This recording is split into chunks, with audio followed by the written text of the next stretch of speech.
নমস্কার, Nayanika talk time প্রোগ্রামে আপনাদের প্রত্যেককেই স্বাগত। আজ আমাদের মাঝখানে আছেন বিশিষ্ট চক্ষু বিশেষজ্ঞ ডক্টর চিন্ময় সরকার, যিনি তার মূল্যবান সময় আমাদের আজ দিতে পেরেছেন। নমস্কার ডাক্তারবাবু। নমস্কার। তো স্যার, আজ আমরা জানতে চাইছি নেত্রনালী সম্বন্ধে। আচ্ছা, বলুন। নেত্রনালীটা কি? নেত্রনালী হচ্ছে আমাদের চোখে সবসময় জল তৈরি হয়। সে জলটা তো গড়িয়ে গড়িয়ে কারো গালের উপর দিয়ে পড়ে না। এই চোখের কোণে দুটো ছোট ছিদ্র আছে, একটা নিচের পাতায় একটা উপরের পাতায়।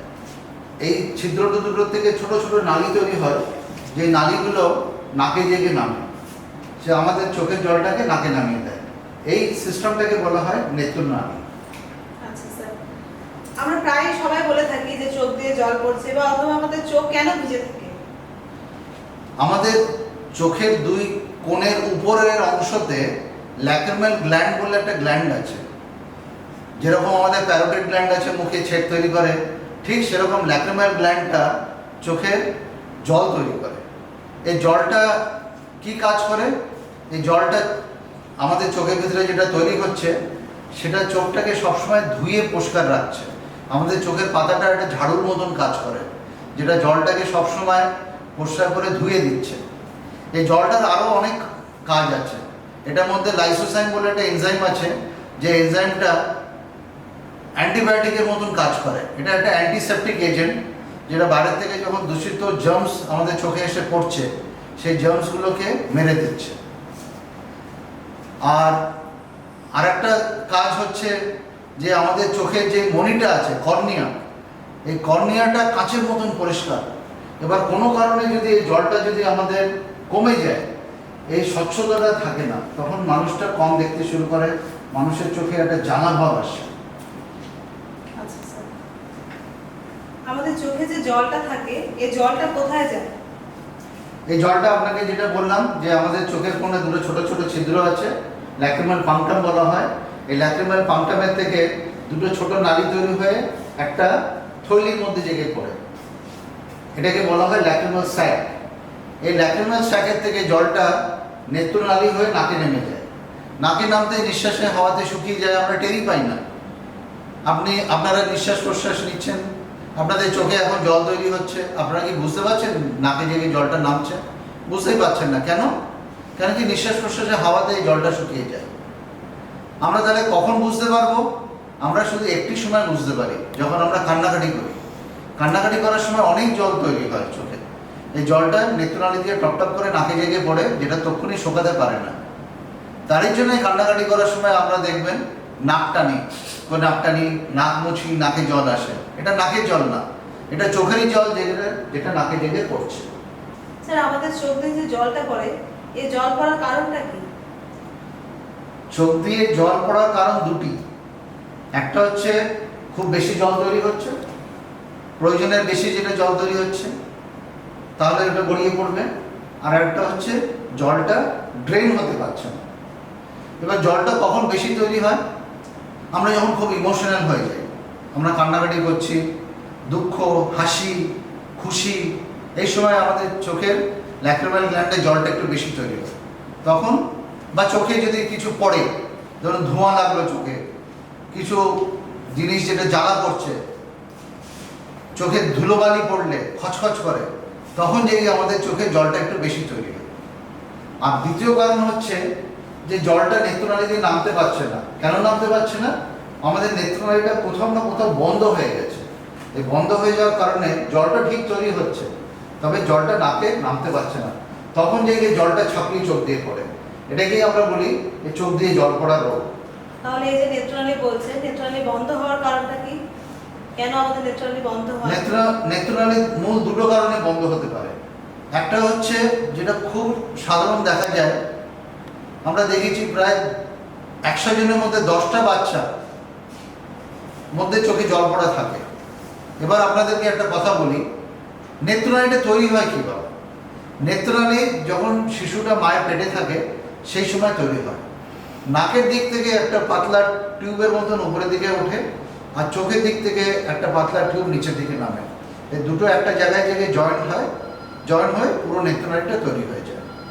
কোনো কারণে এই জয়েন্টের জায়গায় যদি পুরোপুরি ফাঁক যদি না হয়, অনেক সময় পাতলা একটা চামড়া রয়ে যায় না নেত্রনালীর মাঝখানে, তখন জন্মগত জল পড়ে শিশুদের। এইগুলো ম্যাসাজ করে ঠিক করা যায়। আর দ্বিতীয় কারণ হচ্ছে বয়স্ক লোকেদের।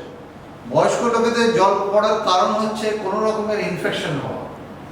ইনফেকশন হলে নেত্রনালীর মুখটা বন্ধ হয়ে যায় বা নেত্রনালীর ভিতরে কোথাও না কোথাও বন্ধ হয়ে যায়, তখন যেটি জল পড়াটা থাকে। স্যার এই রোগটা কি মানে কোনো বিশেষ ভাব আছে যে হ্যাঁ মেয়েদের ক্ষেত্রে বেশি হবে কি ছেলেদের ক্ষেত্রে বেশি হবে? এটা আপনি একটা খুব ভালো প্রশ্ন করলেন, যেটা শুনে আপনি হয়তো নিজেই হাসবেন। এটা দেখা যায় মেয়ে ছেলেদের বেশি। কারণ কি? কারণ নাকি মেয়ে ছেলেরা বেশি কান্নাকাটি করে।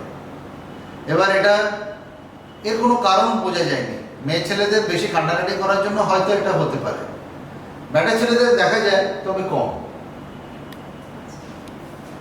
স্যার এর ক্ষেত্রে কি কি অপারেশন পদ্ধতি আছে, কি কি উপায় আছে? নেত্রনালীর ছোট বাচ্চাদের শিশুদের জন্মগত যে জলপড়া থাকে, সেই জলপড়াটা ম্যাসাজিং করে ঠিক করতে হয়। এই চোখের নেত্রনালীর কোণটার উপরে তার মাকে আঙুলটা রাখতে হবে, নাকটা রেখে নাকের দিকে চাপ দিতে হবে। এই চাপ দিলে কি হবে, নেত্রনালীর মুখটা আমি বন্ধ করে যখন টিপছি, একটা বেলুন টেপার মতন ব্যাপার, জলটা এদিকে বাইরের দিকে বেরিয়ে আসার চেষ্টা করছে, এদিকে আমরা বেরোতে দিচ্ছি না। এই চাপে এটা নাকের দিকে ধাক্কা মারতে মারতে ফেটে যাবে। তা এর চিকিৎসা আমরা মা বাবাদেরকে শিখিয়ে দেই, তারা নিজেরা বাড়িতে গিয়ে ম্যাসাজ করতে করতে ঠিক করে ফেলে। এর সাধারণত কোনো অপারেশন লাগে না। এবার যদি মা বাবারা যদি ঠিক না করতে পারে, তখন আমরা প্রোব জাতীয় একটা পাতলা তার জাতীয় যন্ত্র নেত্রনালীর ভিতর দিয়ে, চোখের ভিতর দিয়ে ঢুকিয়ে নেত্রনালী যেখানে ব্লকেজটা আছে সেই ব্লকেজটা আমরা ফাটিয়ে দিই। ফাটিয়ে দিলে আবার জল পড়াটা আপনার থেকে ঠিক হয়ে যায়। বয়স্ক লোকেদেরকে অপারেশন করতে হয়। অপারেশন এবার দুই রকমের। একটা হচ্ছে খুব সোজা অপারেশন, যেটাতে আমরা নাকের হাড়ের উপরে, চোখের সাথে কোনো সম্পর্ক নেই, নাকের হাড়ের উপরে ছোট্ট করে একটা কেটে নালীটাকেই বার করে দেয়। এবার আপনি বলুন, যদি আমি নালীটাকে কেটে বার করে দেই, চোখের জলটা নাকে নামতে পারবে না। তাহলে কি হবে? অপারেশনটা সরল, 10 মিনিটের ব্যাপার, তবে এই পেশেন্টের জল পড়া রোগটা থেকে যাবে সারা জীবন। তবে এটা কোনোদিন আর হবে না। এটা আমরা সাধারণত বয়স্ক লোকেদের করি। জল পড়া একটু আধটু থাকলেও ওদের খুব একটা অসুবিধা হয় না, যেটা আমরা লক্ষ্য করে দেখেছি। আরেকটা অপারেশন আছে যেটাকে বলা হয় ডিসিআর। প্রথম অপারেশনটাকে বলা হয় ডিসিটি, ড্যাক্রিওসিস্টেক্টমি। দ্বিতীয় অপারেশনটাকে আমরা বলি ড্যাক্রিওসিস্টোরাইনোস্টমি। এটা একটু জটিল, টাইম লাগে।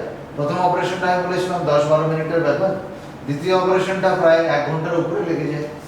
এটাতে আমরা নাকের হাড় কেটে ফুটো করে নাকের থেকে চামড়া এবং চোখের নেত্রনালীর চামড়া একসাথে করে একটা চ্যানেল বানিয়ে দেওয়া হয়।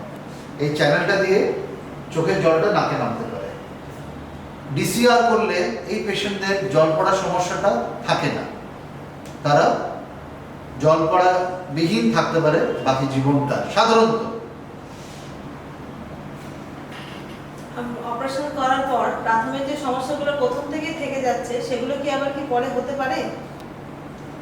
এবার এটা আপনি একটা ভালো প্রশ্ন করলেন। আমি আগের প্রশ্নের উত্তরটা আমি বললাম সাধারণত দিয়ে শেষ করলাম।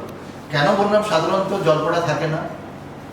ধরুন আপনি পড়ে আপনার হাড়টা ভাঙলেন, ডাক্তারে কি করবে? ডাক্তারে টেনে দুটো হাড় সোজা করে বাইরে থেকে ব্যান্ডেজ করে দিল, ভিতরে তো কিছু করলো না, প্লেট বসালো না, কিছু না। 6 সপ্তাহ বাদ, 1.5 মাস পর ডাক্তারবাবু প্লাস্টারটা খুলে দিলেন। এক্সরে করে আমরা দেখলাম যে হাড় জোড়া খেয়ে গেছে। এই হাড়টা জোড়া খেলো কি করে? এই ভাঙা হাড়ের মাথার থেকে হাড় গজায়, এই ভাঙা হাড়ের মাথা থেকে হাড় গজায়, যেটাকে বলা হয় ক্যালাস। এই নতুন হাড় তৈরি হয়ে ওখানে সিল হয়ে যায়। এই সিল হয়ে গেলে এটা আবার পুরনো হাড়ের মতন হয়ে যায়। তা আমরা যে ইচ্ছাকৃত যে নাকে যে হাড়টা কাটছি, শরীর সেটা বুঝতে পারছে না। অনেক সময় কি করে, শরীর ওখানে আবার হাড় গজিয়ে ওটা বন্ধ করে দেয়। এবার বন্ধ করে দিলে কি হয়, আবার সেই পেশেন্টটার জল পড়ার রোগ শুরু হয়ে যায়। তখন যে বড় অপারেশনটা আর করা যায় না, ডিসিআর অপারেশনটা করা যায় না, তখন বাধ্য হয়ে আমাদের ডিসিটির অপারেশনটাই করতে হয়। পেশেন্টের জল পড়া থেকে যায়, সেটা আমরা বুঝিয়ে দিই, দেখুন আপনার কিছু করার নেই।